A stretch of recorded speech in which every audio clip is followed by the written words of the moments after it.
The first thing that struck me was the quiet, not the peaceful kind you'd expect in the countryside, but the sort that presses against your ears until you start to hear your own heartbeat. The Grady homestead stood in the distance, its grey siding weathered and splintered, leaning ever so slightly as if the years had been too heavy for it to bear. The air was thick, humid in a way that made my skin feel clammy. The dirt road leading up to the house was lined with crooked fence posts, some swallowed by creeping vines. The barn loomed off to the left, its red paint faded to a sickly rust color. Even from a distance I noticed the floorboards inside were braced with extra beams, like someone had gone to great lengths to keep whatever was beneath from breaking through. The thought made my stomach knot. As I stepped out of my car, the wind shifted, carrying with it a faint, almost human murmur from the trees. I froze, listening. It was gone in an instant, replaced by the slow creak of a loose shutter tapping against the side of the house. Somewhere in the distance, a crow called once, then fell silent. The front steps groaned under my weight as I climbed them, my hand brushing against the cool, peeling paint of the railing. I could feel eyes on me, though the yard was empty. Every window of the house seemed darker than it should have been, reflecting nothing, hiding everything. I told myself it was just an old farm, that rural places always had their strange quiets and their drafts that whispered through walls, but the air here didn't feel empty. It felt aware. The house seemed to inhale when I stepped closer, the wood faintly shifting underfoot, as if it knew I had arrived. My gaze drifted back to the barn. The padlock on the doors was new, shiny against the rotting wood. The sight of it bothered me in a way I couldn't explain. It wasn't keeping something out. It was keeping something in. The wind picked up again, swirling around me. This time the whisper was clearer, threading through the branches, like a voice too soft to understand, yet impossible to ignore. It carried a weight, a warning. I hadn't even stepped inside yet, but deep down I already knew once you crossed into a place like this, you didn't leave untouched. The smell hit me first. Damp earth, heavy and cold, threaded with something sour, something that clung to the back of my throat. I stood in the barn doorway for a long moment, letting my eyes adjust to the dim light. Dust floated in the air like slow-moving snow, disturbed only by the faint draft that slipped through the cracks in the walls. The floorboards were darker here, almost black in some spots. I crouched down and ran my fingers over the wood, feeling shallow grooves, tiny scratches, as if something small had tried to claw its way free. My hand hovered over a faint, irregular stain that spread just wide enough to catch the light. I told myself it was oil, maybe from farming equipment, but it didn't feel like oil. I could hear the house behind me, faint laughter from inside, but no one came near the barn.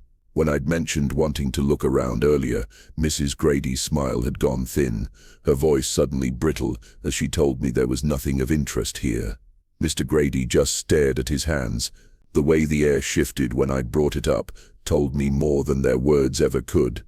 As I wandered deeper in, the boards creaked under my weight.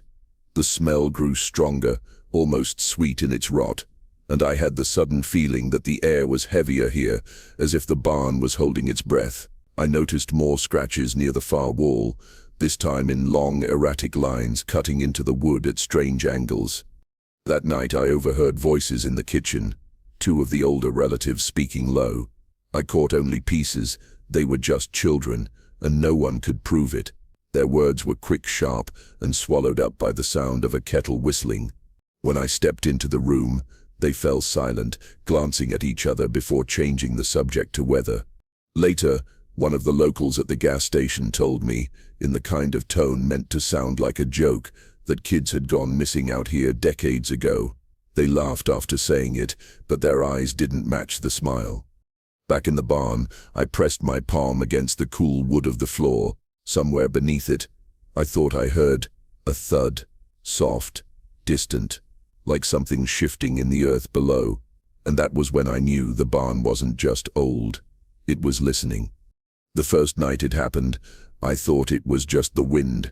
Out here, the fields carry sound in strange ways, and the old windows in my room shivered whenever the gusts picked up. But the longer I listened, the more I realized the noises had a rhythm. The wind doesn't weep. It started as a faint cry, so soft I almost convinced myself it was in my head. Then came the whispers, layered, overlapping, too low to understand, but too steady to be random. I sat up in bed, my heart thudding, straining to make sense of them. Somewhere beneath it all was another sound, a dragging scrape, as if wood was being clawed from underneath. I pulled the blanket tighter around me and told myself it was the house settling. Old homes groan, beams shift, floors creak. But there was intention in these noises, like someone or something was trying to make itself known without being heard by everyone. Downstairs, the Grady family moved differently at night. Soft footfalls, hushed voices, the faint clink of cups placed too gently on the table. No laughter, no idle chatter, just the heavy stillness of people waiting for something to pass. Once, I caught Mr. Grady at the window, staring toward the barn. His face was pale, drawn tight, and when he noticed me, he looked away without a word. The cries grew clearer on the second night, not loud enough to wake someone who didn't want to hear them, but sharp enough to keep me from sleep. They weren't the cries of animals, they had an edge of language to them, a pattern of syllables that felt almost familiar. By the third night, I'd started writing down every sound I heard, marking the time and the length. The patterns were there, short bursts just after midnight, a pause, then longer stretches around 3 in the morning. Always the whispers, and always that dragging scrape.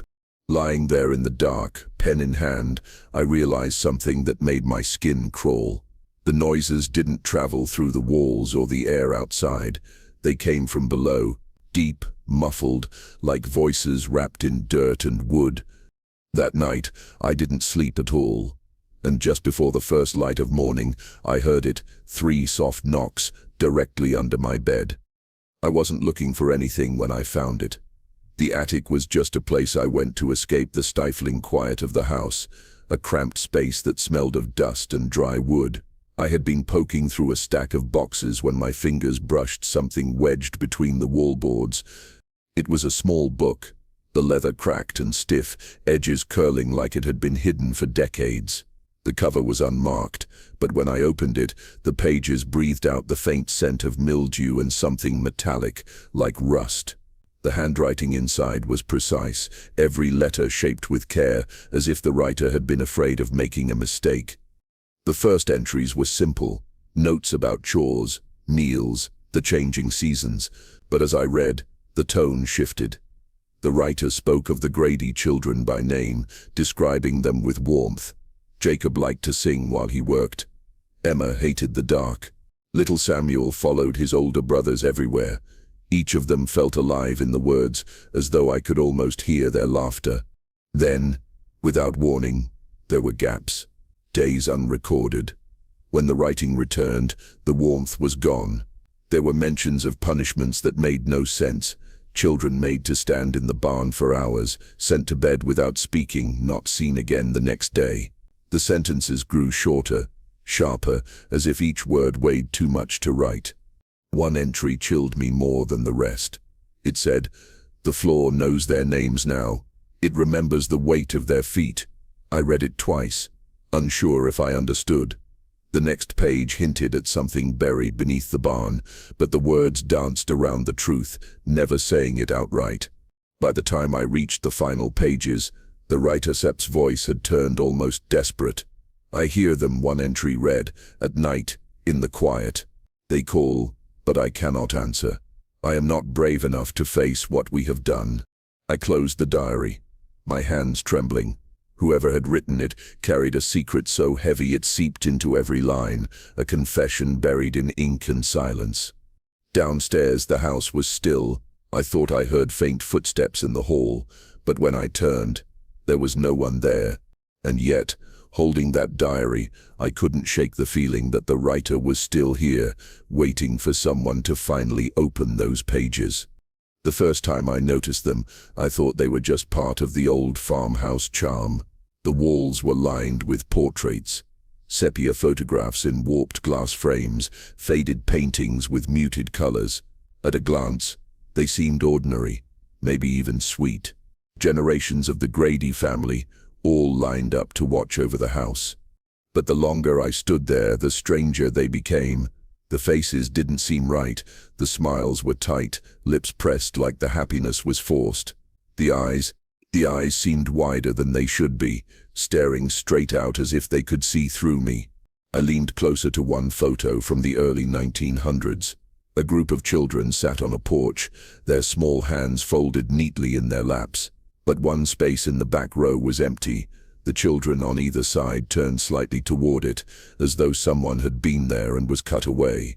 In another, a painted family scene, a boy's face had been smudged over in what looked like pale ink, leaving only the faint outline of his head and shoulders. The details started piling up the more I looked. In some portraits, the children's hands were hidden behind their backs, every single one. In others, their feet were turned inward, toes pointing toward each other, like they'd been told to stand that way. And then there were the scribbles, tiny, almost invisible pencil marks, where another figure should have been, as though the artist or photographer had left a ghostly placeholder. When I mentioned it to Mrs. Grady over dinner, she froze. Her fork hung in the air for a second too long before she smiled and changed the subject. I saw the same reaction in the others, a flicker of discomfort, a quick glance toward the hallway where the portraits hung, then silence. That night, I couldn't stop thinking about them. The air in that hallway felt heavier now, almost humid, like the photographs were giving off heat. I stood in front of the oldest portrait, an enormous oil painting of the first Grady family to live here. At first I thought it was my imagination, but I swear the youngest child's head was turned slightly more than before, his eyes no longer looking at the painter but straight at me. I didn't move. I didn't even breathe. Because if I looked away, I knew I'd have to walk back down that hallway, and something told me the faces on the walls would be watching. He was waiting for me at the edge of the dirt road, leaning on a crooked cane, his shoulders hunched as if the weight of years had pressed him into the earth. I hadn't seen him before, but something about the way he watched me felt like he'd been expecting me. "You're stayin' at the Grady place," he said, not as a question but as a fact. His voice was low, rasping, the kind that seemed to scrape against the air. I nodded, unsure what else to do. He shifted his weight and peered at me from under the brim of his hat. "Don set go diggin' set, where the dirt Don set want you to." It sounded like nonsense, but the way he said it made my stomach tighten. I tried to laugh it off, asking him what he meant. His eyes flicked toward the barn in the distance, then quickly away, as if even looking at it was dangerous. "That place sit's got a hunger," he murmured, "and it's been fed for a long, long time." I felt the air change around us, heavier somehow, the stillness broken only by the distant creak of the barn's weathered boards shifting in the wind. He told me about children, his voice trembling. How over the years they set gone missing, never found, always whispered about but never spoken of in the open. He didn't set give names, didn't set give dates, just said it happened more than once, and always the same way. I pressed him for details, but he shook his head sharply, his thin lips tightening. "Some things," he said, "are better left where they are buried. But the land remembers. The barn remembers." There was something raw in his eyes, a fear that had settled there so long ago. It had become part of him. He stepped closer, close enough that I could smell the faint scent of tobacco on his coat. "You feel it yet?" he asked, tilting his head. "That pull? Like it seps call and seps you?" I didn't answer, but the truth was, I had. Every time I passed the barn, I felt a strange thrum in my chest, as though the building itself had a pulse. He started walking away without another word, his cane tapping against the packed dirt. I stood there for a long moment, staring at the barn. And in that silence, I could have sworn I heard something faint, something beneath the floorboards, almost like the sound of children breathing. The first dream comes without warning. I'm standing in the barn, the air thick with dust and the faint smell of hay gone sour. The floorboards are worn smooth, but I hear the quick patter of small feet racing across them. When I look, I see children, dozens of them, darting in and out of the shadows. Their faces are pale, eyes wide and glassy. One little boy stops, staring at me like he knows me. His lips move, but no sound comes out. Then, one by one, they sink into the floor as if the wood swallows them whole. I jolt awake, gasping for air, my heart pounding. Sweat soaks my shirt, clinging cold against my skin. The room is silent, but only for a second. Then I hear it, soft laughter, high-pitched and distant, twining with the faint sound of crying. It's coming from somewhere in the house, or maybe outside. I can't tell. When I swing my legs over the bed, the noises vanish. The silence is almost worse. The second night, the dream is sharper. I feel the grain of the wood under my fingertips, splinters catching my skin. The children are closer now, their faces clearer. Some smile too wide, others cry without blinking. When I reach for them, my hands pass through, as though they're made of smoke. A girl with braids grabs my wrist, her fingers ice cold, her lips form one word: leave. I wake again, but something is different. The shadows in the corners of my room don't seem right. They stretch too far, bending at angles they shouldn't, creeping along the floor toward the bed. My nightstand is slightly off from where I remember leaving it, and the curtain is swaying even though the window is closed. I tell myself I'm imagining it, that dreams can linger, staining the edges of waking life. But each time I blink, I half expect to see those children again, watching from the corner. That night I try to stay awake, but exhaustion wins. I drift off and find myself back in the barn. This time the children stand in a wide circle around me, silent. The wood beneath my feet pulses, slow and steady, like a heartbeat. When I wake, it's still dark. My chest feels heavy, as though something is pressing down on it. And in the quiet I hear it again, light footsteps across my bedroom floor. It was early morning when I went back to the barn, though the light outside barely touched the inside. The air felt heavier than usual, stale and damp, carrying a faint metallic tang that made the back of my throat tighten. I pushed through the tall stacks of hay, kicking aside clumps of straw until my boot hit something solid, something that didn't sound like the rest of the floor. I crouched down, brushing the straw away, and my fingers met a seam in the wood, a square outline. My pulse picked up. I hooked my nails under the edge, pulling until a section of the floor gave way with a dull groan. The smell hit me first, wet soil, rot, and something sharper, sour, almost like rust. It crawled into my lungs and stayed there. A narrow opening yawned before me. Rough steps, carved by hand, disappeared into darkness. I ran my palm over the wood and felt shallow grooves, scratches. They weren't random. They were desperate. Fingernail marks. A draft of cold air rose from below, colder than it had any right to be. It wrapped around my neck like an icy hand, and I shivered. My instinct screamed to close the trapdoor and walk away, to pretend I had never found it. But there was something else. An almost magnetic pull, as if whatever was down there had been waiting for me. I stood there for what felt like minutes, staring into that void, listening. No sound, no movement, just the oppressive silence of something that didn't want to be disturbed. I placed one foot on the first step. It groaned under my weight, the sound echoing into the dark. My stomach knotted tighter. The second step was even colder, and I could feel the dampness seeping into my shoes. By the time I reached the third, the air was so thick it felt like breathing through cloth. My hand trembled on the edge of the trapdoor above me, the last link to the daylight. Something deep below shifted. Not a loud sound, more like the slow drag of fabric over wood, or the faint whisper of someone's breath. I froze, my eyes fixed on the blackness ahead. My mind screamed to retreat, but my body stayed rooted, as if crossing back into the light was no longer an option. That's when I realized I hadn't opened the trapdoor. It had been waiting, uncovered, just beneath the straw. The darkness swallows me faster than I expect.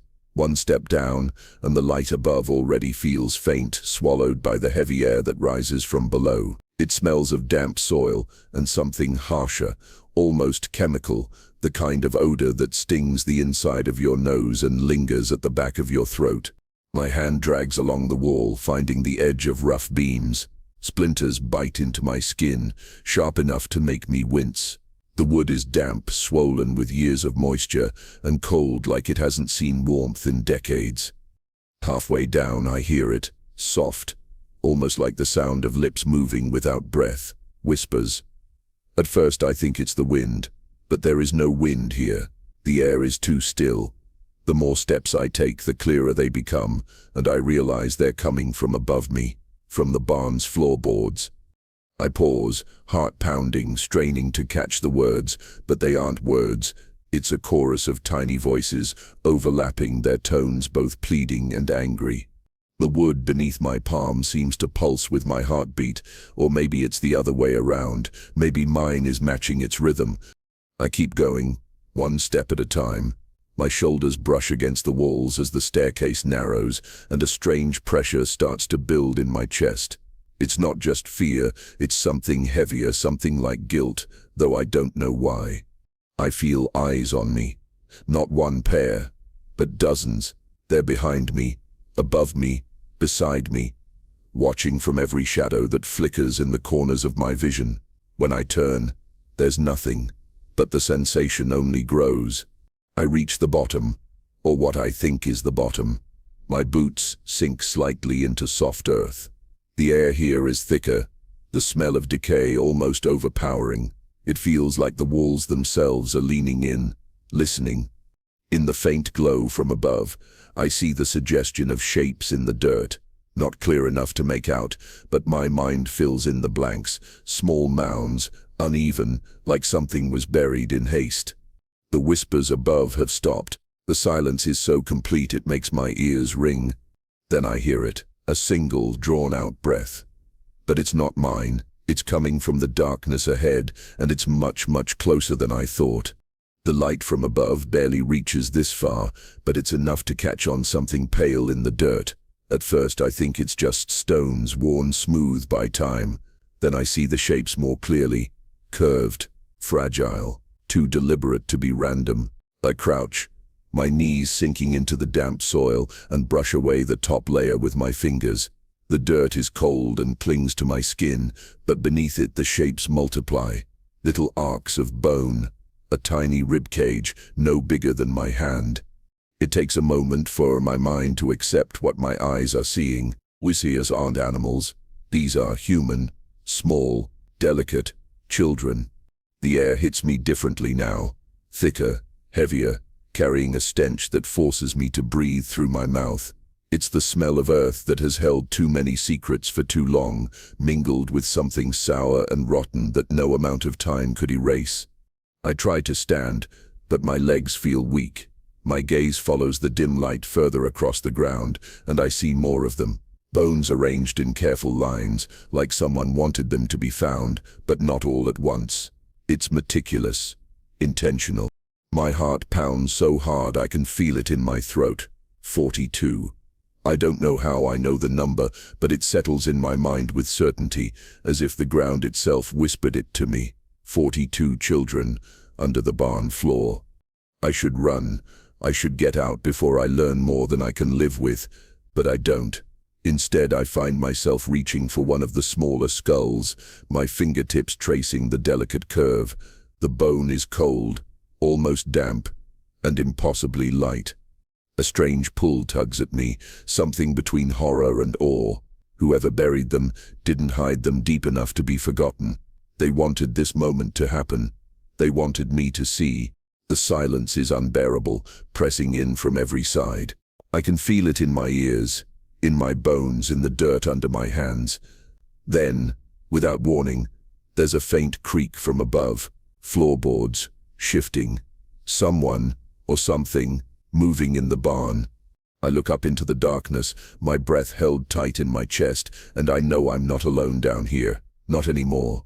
At first I think it's just the wind, slipping through the cracks in the barn, but then I hear it again, softer this time, like words too faint to fully catch. It's not my voice. It's not in my head. It's coming from somewhere deeper, woven into the stillness around me. I freeze, every muscle tight, my ears straining. The bones lie at my feet, silent, but the air above them feels charged, heavy, as though the barn itself is holding its breath. The whisper comes again. Urgent, fragile. I can't make out the words, but the tone cuts straight into me, pleading, almost desperate. It's the sound of someone who's been waiting far too long to be heard. A cold rush sweeps through the space, as if the warmth has been drained from the earth itself. My skin prickles. I glance toward the ladder, half expecting to see someone standing there, but there's nothing, only darkness pressing in. The smell of damp wood and old soil grows sharper, mingling with something metallic that makes the back of my throat ache. My heart is pounding so loud I can feel it in my fingertips, but I can't move, I can't look away from the bones. I feel them now, not just see them, but feel them like eyes following me. Dozens of them, their gaze both accusing and begging. They want something from me. They need me to understand. The whispering swells just enough for me to catch the edges of a word. My name. I know I heard it. My breath catches in my chest, my mouth dry as dust. Whoever they are, they know me. Or they've been waiting for me. Above me, the barn creaks. The sound is subtle, but in this silence, it feels deliberate. The wind slips through the walls, carrying a faint shiver of voices, all tangled together, rising and fading like a tide. I take a step back, my boots scraping the dirt, and the whispers stop instantly, replaced by a stillness so absolute it hums in my ears. But for a moment I think it's over. Then, right beside my ear, close enough that the breath grazes my skin, I hear a single, unmistakable word. Remember, I didn't knock. I just walked into her kitchen and stood there, the smell of tea and wood polish mixing with the cold anger in my chest. She looked up from the table, and for a moment I saw something in her eyes, fear so raw it made her flinch before I even said a word. I told her what I found, every detail, the bones, the whispers, the number 42. Her hands began to shake, her knuckles whitening around the teacup. She didn't ask how I knew. She didn't try to deny it. Her lips parted, but the first sound she made wasn't words. It was a kind of broken exhale, like the air had been punched from her lungs. When she finally spoke, her voice was low and trembling. She told me the Grady family had carried a burden for generations, one that no one outside the bloodline was ever meant to know. The children, she said, were not strangers. They were kin, born into the family, but never meant to live. Some were sick, others unwanted, and in the old days when the winters were long and food scarce, choices were made that no human soul should have to bear. Her eyes glistened as she described the barn, not as it is now, but as it was then. The rituals were meant to hide the truth, to bury shame beneath prayer and earth. They believed sealing the children there would keep their spirits bound, unable to wander. But something went wrong. The dead didn't rest. Every generation since, she whispered, has heard them. In the walls, in the floorboards, in dreams that leave you gasping awake. Some tried to ignore it, but the voices always came back, begging to be remembered, to be freed. Her hands covered her face, and her words spilled out faster like she'd been holding them back for decades. She spoke of guilt passed down like an heirloom, of mothers who couldn't look their own babies in the eyes, of fathers who drank themselves to death rather than hear the voices. Tears slipped through her fingers, and her shoulders shook. She told me she wished I'd never gone into that barn, because once you hear them, they never stop calling. Her final words chilled me more than anything I'd heard yet.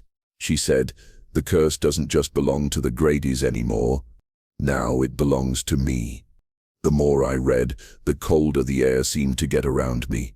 The diary pages were brittle, the ink faded, but the words cut deep, each one carrying the weight of generations. It wasn't just tragedy. It wasn't just cruelty. It was something far worse. The Gradys hadn't simply buried their dead, they had bound them. Every act of secrecy, every ritual whispered under breath, had fed something unseen, something that grew stronger with every hidden sin. The curse, if that's what you could call it, wasn't just about the children's deaths. It was about keeping their memories locked away, forcing them into silence. And the more they were silenced, the more they clung to the living. The diary spoke of winters when the wind carried voices, of candle flames that bent toward the floor, as if bowing to the dead beneath. It told of bad luck that never left, fields that rotted, animals born deformed, accidents that took lives too soon. The barn, I realized, wasn't just a place of burial. It was the anchor. Everything began and ended there. With each line I read, I felt something subtle but sharp pressing against my mind. Like the words weren't just telling me a story, they were marking me. I remembered the way the air had shifted when I first found the bones, how the walls seemed to lean in, how every sound felt alive. I thought it was fear at the time. Now I wasn't so sure. The more I sat there, the more the edges of the room seemed to blur. My thoughts kept circling back to the barn, to the cold stillness inside, to the sense that I had been watched, not just then but now. The diary ended abruptly, with a final entry written in a frantic hand. We cannot speak of it again. To name them is to feed them. To remember is to invite them closer. The words trailed off into a shaky line, as if the writer had been pulled away mid-sentence. I closed the book, but the silence that followed wasn't empty. It was heavy, waiting, listening. Somewhere faint and far away, I thought I heard the same whisper from before. Only this time it sounded less like a call for help, and more like it was speaking my name. The barn is darker than it should be. Even with daylight spilling through the gaps in the wood, the corners seem to drink in the light, swallowing it whole. I stand just inside the doorway, letting my eyes adjust, but the shadows don't fade. They move, not quickly, not enough to make me jump, but with a slow, deliberate shifting, like they know I'm watching. I take a step inside, the boards groaning beneath my weight. That's when I hear it. Footsteps, small, soft, almost weightless, padding across the far end of the barn. My breath catches, and I turn my head sharply, but the space is empty. Then comes the sound that makes my skin prickle. A child's cry, faint, fragile, like it's coming from somewhere just beyond reach. I can't tell if it's in the barn or inside my own head. Every instinct tells me to get out, to slam the door shut and never set foot in here again. But I don't.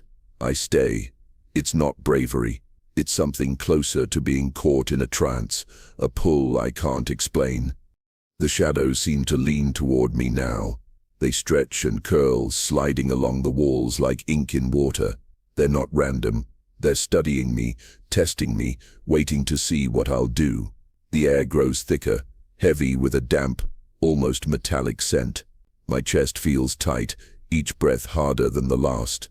I pull out my recorder, my fingers trembling, and press the button.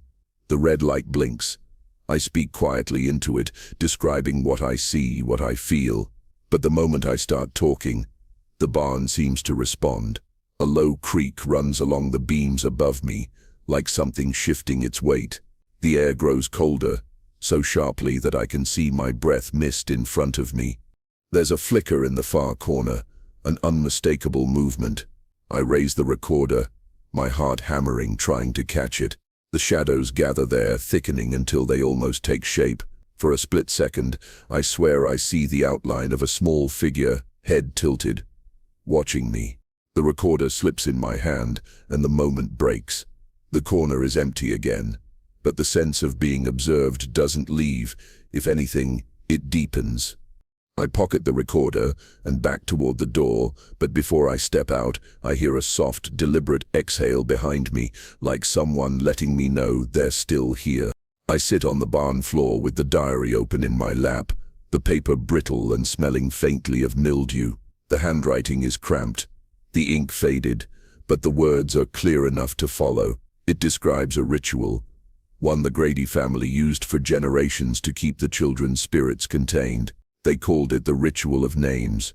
It begins with a list, names of every child buried here, written in a careful order, as if that order matters. The instructions say to speak each one aloud, slowly between breaths, and to never skip or change the sequence. I read the first name, my voice shaking, the sound barely louder than the creak of the beams above me. The barn seems to listen. I speak the second, then the third, each one heavier than the last. A chill seeps into the air, sliding across my skin like cold water. The smell of damp earth rises, sharp and raw, as if the ground beneath me is waking up. The diary says the family would whisper prayers between each name, not to God, but to the children themselves. Pleas for peace, promises to remember. I mimic the words, my breath puffing in the frosty air, and feel something shift, something that isn't wind. By the time I reach the seventh name, the shadows in the corners begin to stir. They're not moving like before. They're swaying, almost in rhythm with my voice. I keep reading, though my chest feels tight, like the air has thickened into something I have to push through. A faint sound joins me, soft, overlapping whispers coming from all around. I can't make out the words, but they seem to echo my own. For a moment it feels like I'm not just speaking to them, I'm speaking with them. The last name is the hardest to say. My throat tightens and my tongue feels heavy, but I force it out. The temperature drops so fast it makes my teeth ache. The whispers stop, silence falls deep and pressing. Then from somewhere behind me, a single breath brushes the back of my neck. Slow, steady, close. I don't turn. I consent. The diary said nothing about what happens after the ritual is complete. It starts with the sound of weight shifting on old wood. A slow, heavy step followed by another, the kind of footsteps you hear when someone is pacing, lost in thought, or deciding what to do with you. I freeze, my eyes darting to the loft above. The ladder is a few feet away, its rungs slick with age and dust. I hold my breath and listen. The steps continue, measured and deliberate, crossing from one side to the other. The boards groan under each movement, then fall silent, as if whoever or whatever is up there has stopped to listen for me. The air feels heavier now, the faint scent of dust and old hay mixing with something sharper, almost metallic. My skin prickles. I can't shake the feeling that if I leave it alone, it will come down on its own terms. So, against every instinct screaming at me, I reach for the ladder and climb. Each rung creaks under my weight, the sound echoing through the barn like a warning. My head rises past the edge of the loft, and I see nothing, just deep shadows swallowing the corners, thick enough to hide anything. The silence is crushing. I step onto the floorboards, and the air changes, cooler, thinner, as if the loft is sealed away from the rest of the world. My eyes adjust slowly, and that's when I notice them. Faint scratches carved into the beams. They're fresh, pale against the dark wood. Some are short and jagged. Others form long, deliberate lines, like tally marks. A faint whisper curls through the air. It's too soft to make out the words, but the tone is unmistakable, low, urgent, and close. I spin toward the sound, but there's only the dark. The boards shift somewhere behind me, though I see no movement. The whispers grow, multiplying, weaving over and under each other until they're all around me. I feel them brushing against my thoughts, as if they're searching for something inside me. My hands go cold, my breath shallow. That's when I realize I'm not the only one searching. The barn isn't just holding the memories of what happened here. It's part of it. It remembers. And now it remembers me. The dust moves when I walk, but not the way it should. It doesn't swirl aimlessly or rise in lazy clouds. It slides. It pulls itself into lines, curling into shapes that feel too deliberate to be accidents. At first, I think it's my imagination, just patterns from my boots, but then I see the letters, faint, shaky, as if a child's finger traced them. A name, then another, and another, each one disappearing the moment I blink, replaced by something new, numbers, dates, bits of words I can't fully read. The air inside the barn is still, heavy with that old hay smell and the dry, choking taste of dust, yet the floor seems alive, restless under my feet. My pulse hammers in my ears as I crouch down, my eyes inches from the markings. I pull out my phone and start recording, trying to catch them before they vanish. One set of numbers freezes me in place, 42. The exact number from the diary. The number of children buried here. The dust shifts again, as though my realization has been acknowledged. I whisper, asking who they are, what they want. The dust answers. A series of dates appears, spanning decades but always stopping in 1869. The year the Grady's history went black. Then the names return, faster now, layering over each other until they're nothing but a blur of desperate writing. My chest tightens. It's not random. They're not just speaking. They're pleading. The barn seems to lean in around me, the walls groaning as if reacting to the exchange. My throat is dry, and yet I can't stop asking questions. Each time I speak, the dust shifts faster, as though I've stirred something deeper. One last message forms, clear and sharp as if carved in glass. Leave before night. The letters hold for several long seconds, giving me no room to doubt, before crumbling back into formless dust. I stand there, my hands trembling, phone still recording, but I know no camera can truly capture what I'm seeing. This isn't about proof, it's about warning. The dust still moves at my feet, slower now, almost like breathing, and I can't tell if it's calming or waiting. I saw him coming up the path before I even heard his cane tapping against the dirt. The old neighbor, the one who'd warned me before to stay away from the Grady's land. His shoulders were hunched, his face shadowed under the brim of his hat, but there was something in the way he moved, like each step was a choice he didn't want to make. When he reached me, he didn't speak at first. His eyes scanned the barn, slow and deliberate, like he was looking at something I couldn't see. Only then did he say, in a voice rough as dry wood, that my stubbornness had dragged him back. He said, I was poking at a wound this place never wanted healed. He told me about the disappearances, children mostly, never more than one from a family, and always when the nights turned colder, when frost edged the fields, parents whispered about judgment. Some thought it was God's punishment. Others said it was the land itself, taking what was owed. And though no one had proof, the Grady's name always surfaced in those whispers, like a splinter working its way to the skin. The air around us seemed to thicken as he spoke. The barn's wood groaned softly, almost like it was listening. He leaned closer, his breath smelling faintly of tobacco, and said there were things you could stir up here that didn't stay buried. That the past wasn't just memory, it was muscle and bone still moving in the dark. But then, almost in the same breath, he told me not to turn away completely. If you ignored the truth, it had a way of finding you, and when it did, it wouldn't be gentle. He told me to learn the names, to listen when they spoke, but to never demand more than they were willing to give.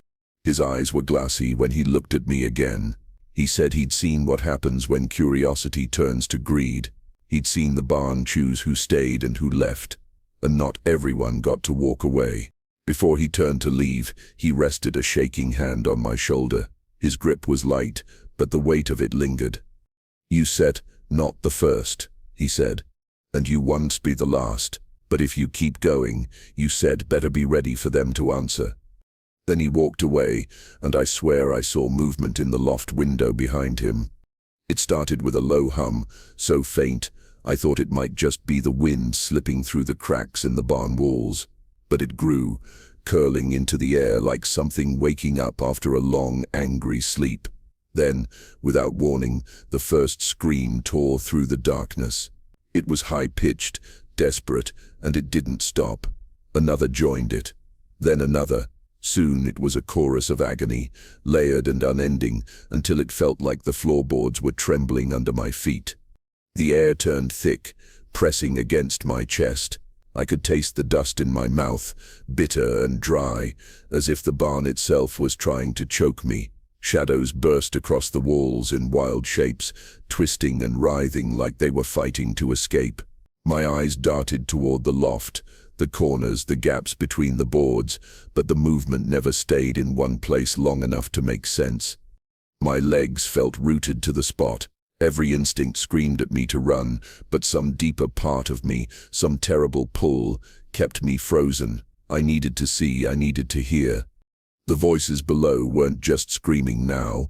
They were calling, whispering words between the cries. I couldn't make them out, but the tones shifted between pleading and warning. My skin prickled. The temperature dropped so sharply I could see my breath drift in front of me. Through the open barn door, I caught sight of movement. The Grady family. All of them, standing just outside in the moonlight, not stepping closer but not leaving either.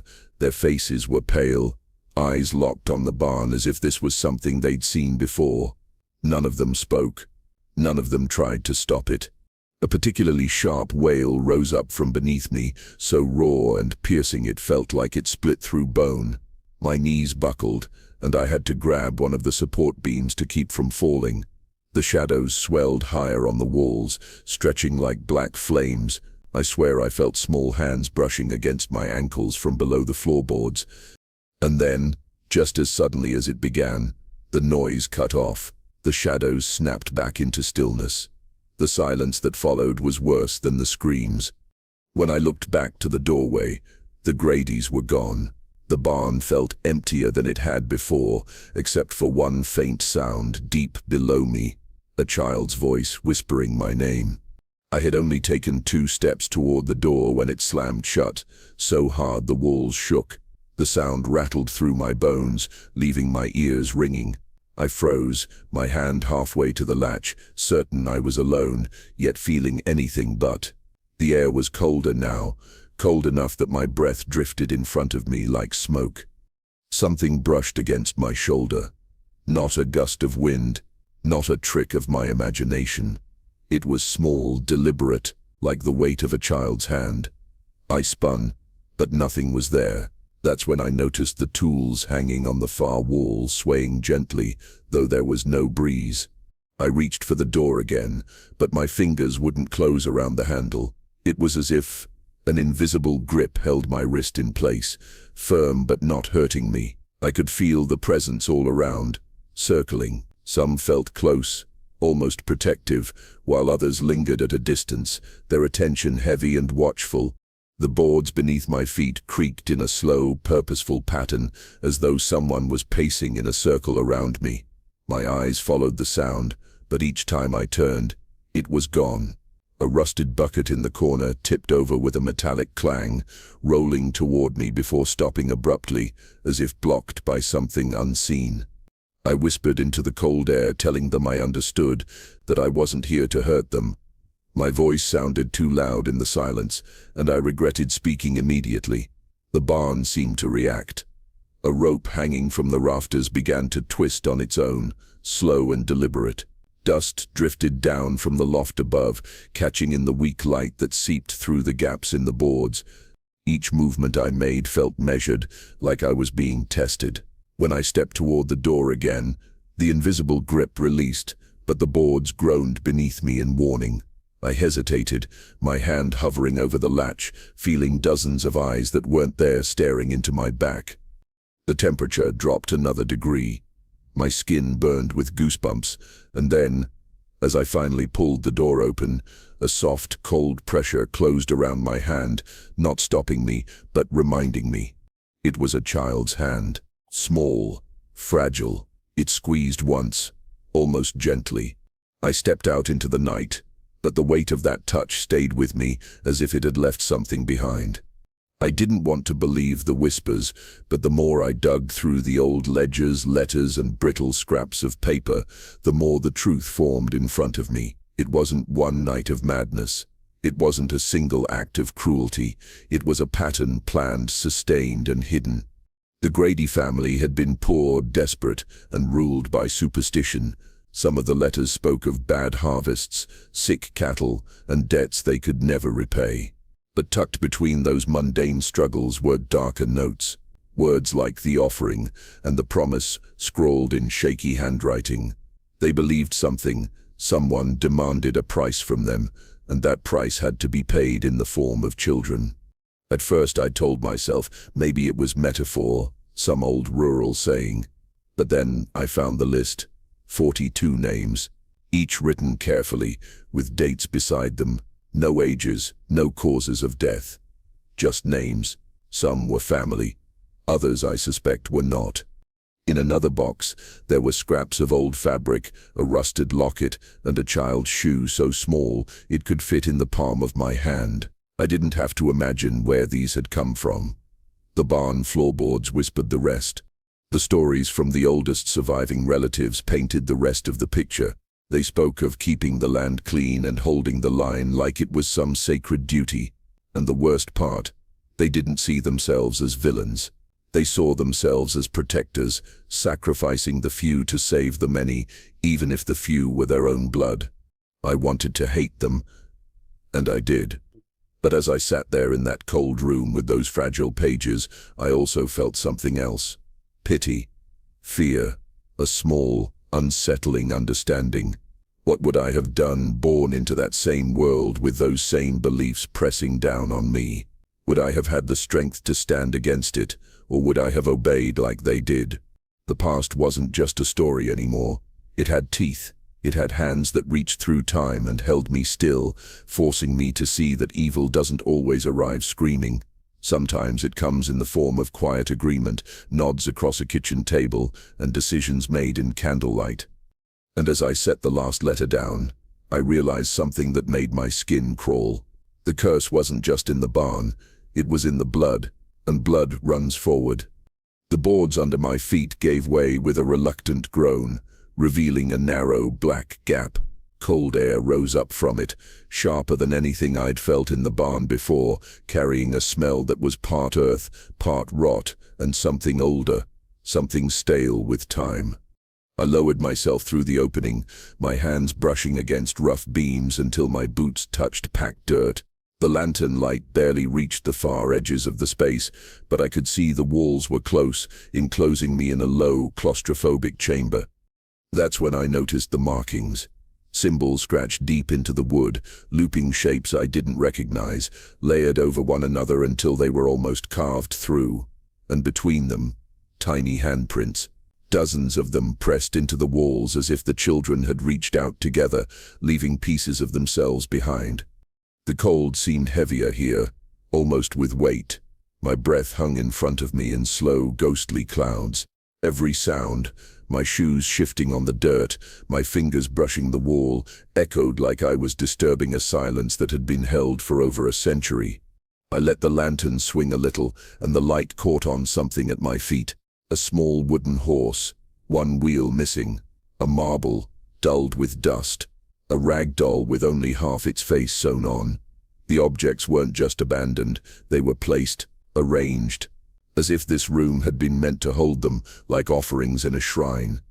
The floorboards above were warped, uneven, almost as if the weight of what was buried here had pushed against them for years. Near one corner, faint lines scored into the dirt made me pause. At first I thought they were just scratches from rats or age. But the more I looked, the more I realized they formed patterns, circles, crosses, lines in sets of 3. Not random, intentional. This wasn't just a hiding place. It was a place of ritual, a place of confession. The Graders hadn't only buried their dead here, they had acknowledged them, in their own twisted way. I could feel them now, more strongly than anywhere else in the barn. The air pressed against me, not with anger, but with insistence, as if every spirit in this place was waiting for me to see them, to remember them. My hand trembled as I touched the wall, my fingers fitting inside the outline of one small, ancient palm. The wood was colder than bone. The barn feels heavier than it ever has before, as if the air itself has thickened, pressing against my skin. My mouth is dry, my chest tight, but I force myself to stand in the center of the room. The list of names trembles in my hands. I start to speak. One name, then another. My voice wavers at first, catching on syllables I've never said aloud before. Each one feels like it carries weight, like I'm pulling it from somewhere deep in the dark. The air begins to move, not in a breeze, but in a sudden rush that seems to come from all directions at once. Shadows stretch across the walls, pulling long and thin until they twist into shapes I can't quite recognize. My lantern flickers wildly, the flame straining as if it's about to go out. I keep reading. The names fall into the cold space around me, and the barn answers. There's a sound now, soft at first, like a sigh, but then it grows, swelling into faint, overlapping cries. Children's voices, dozens of them, rising together, not screaming, but calling. The walls groan, and I feel a vibration through the floor, almost like a heartbeat deep beneath the earth. Loose hay lifts into the air, spiraling upward in frantic circles. The cracks in the boards whistle as the wind pushes through, carrying the smell of wet soil and something older, something that shouldn't still be here. My vision blurs for a moment, and I think I see them, small figures in the shadows, their shapes faint, their faces unreadable. They don't move closer, but I can feel their eyes, watching, waiting. I read the final name, my voice louder now, almost shouting against the roar inside the barn. Then, silence. The air stills, and all I hear is my own heartbeat pounding in my ears. When I turn, the Grady family is there. Their faces are pale, their eyes wet, hands clenched at their sides. Some are trembling, some can't look at me at all. I know this isn't forgiveness. This is acknowledgement. The past has been dragged into the open, no longer buried under dust and lies.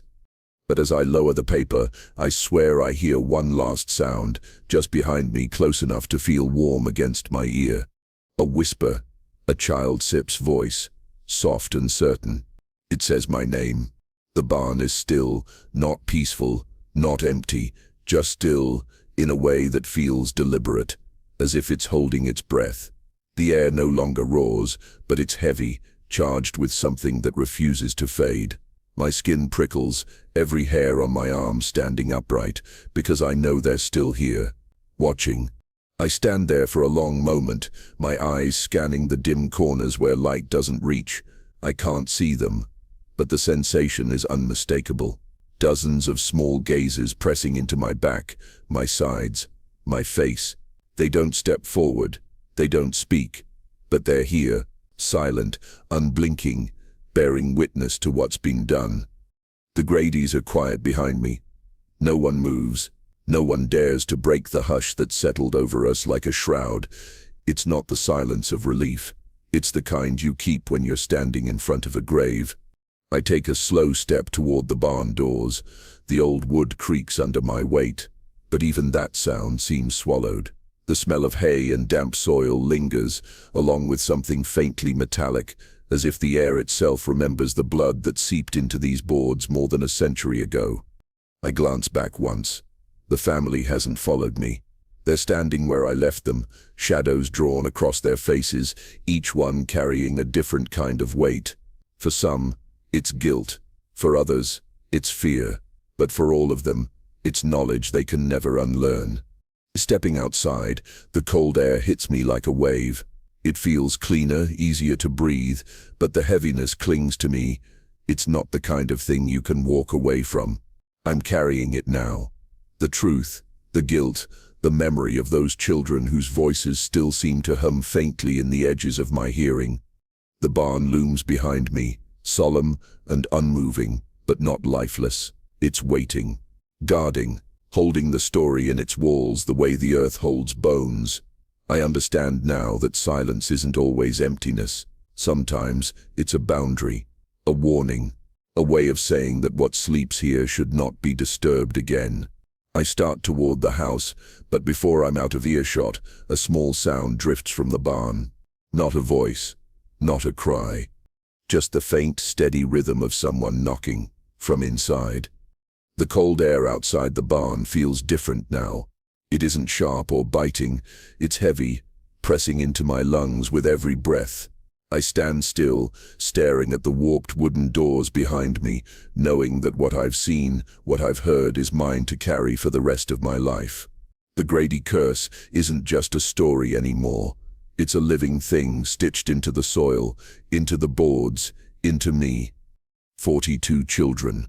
42 names I will never forget. Each one is a thread in a tapestry of cruelty and silence, woven by hands that are long gone but never truly gone. Their sins have outlived them, and now, in some strange, awful way, I'm part of it too. The wind moves through the trees, soft at first, then curling into low whispers. It sounds like voices caught just out of reach, fragments of laughter that turn into quiet sobs. The kind of sound that makes you turn your head, thinking someone's there, but find nothing but empty space. I close my eyes and listen. There's a pull in it, a strange mix of grief and gratitude, as if they're thanking me for speaking their names, but reminding me that acknowledgement is not the same as freedom. Some wounds are too deep to heal. Some truths don't set you free, they anchor you. The Gradys stand off to the side, silent. Their faces are pale, eyes fixed on the barn like it might open its mouth and speak. They know as well as I do that this isn't over. The past doesn't vanish because we've faced it. It lingers. It waits. I take a step toward the house, feeling the crunch of gravel under my boots, the damp chill seeping into my bones. The old place looms ahead, windows dark, its frame groaning in the wind. Behind me, the barn is a shadow against the sky, patient and unblinking, a keeper of things too dark for daylight. I understand now that some legacies aren't meant to be erased. They're meant to be remembered, carried, even feared. The responsibility isn't to bury the past, but to make sure it's never repeated. As I reach the porch, a gust sweeps past me, rattling the windows. For just a second I hear it again. Those small voices. Not crying this time. Not laughing either. Just calling softly, as if making sure I'm still listening. I was almost to the gate when I heard it. It was so faint I thought at first it was the wind brushing through the tall grass, but then it came again, soft and deliberate, rising from the direction of the barn. A whisper, so low I couldn't make out the words, yet somehow I understood. It wasn't a threat. It wasn't a plea. It was a reminder. I froze, my hand resting on the cold iron latch. The night air hung heavy, still damp from the earlier rain. The scent of wet earth rose around me, mixing with the faint, sweet rot of leaves. I turned my head slowly, eyes tracing the dark outline of the barn against the horizon. It stood there, unmoving, but I knew it was awake, listening. The whisper came again, softer now, as if it knew I was leaving. It carried no anger, only a weight. A quiet insistence that their story not be buried like they were. I felt the hair rise on the back of my neck, not from fear this time, but from the strange intimacy of it, like being entrusted with something sacred. I glanced toward the house. The Gradys stood in the doorway, their faces pale and drawn, their eyes following me. They didn't hear it, or maybe they'd learned long ago to stop listening. The path to the road seemed longer than before. Each step felt deliberate, my boots sinking into the mud, my breath slow and measured. The air around me grew still, and for the first time all night, I felt a strange sense of calm settle over me.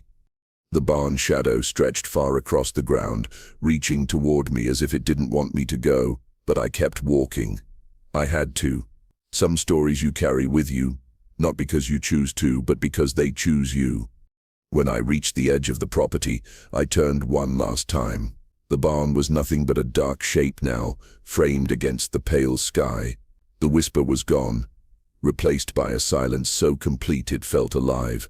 It wasn't the silence of absence, it was the silence of vigilance.